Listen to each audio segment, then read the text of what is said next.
Малешнет вести.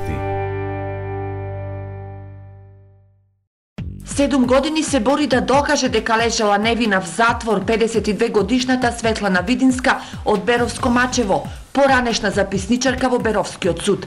Светлана не може да се помири со агонијата што ја преживеала, завршувајќи во затворот во Идризово, каде одлежала 6 месеци под обвинение дека фалсификувала записник, факт кој го променил животот од корен и ја оставил без работа. Унижено, срамната со земја. Како не, кога видев со кој лежам таму во затвор со убици, со 4 бевме, тројца мажите си ги убила.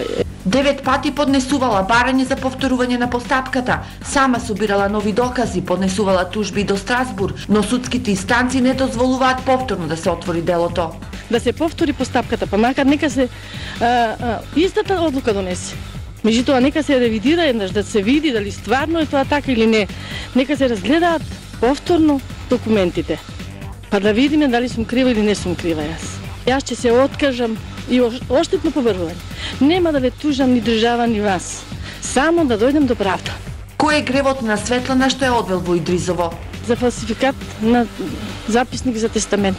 Тестаментот се состави, меѓутоа судијата умре, тоа сведоците тестаментални, јас таа што покрена што беше имотот на нејзе, она дојде и ме праша ќе дојдеш те сведок, да си викам ќе дојда, оци она знаеше дека има тестамент, меѓутоа тестаментот се украду. Дали ќе се повтори делото зависи од основниот суд во Кочани, но и од новите докази кои ќе доведат до повторување на постапката.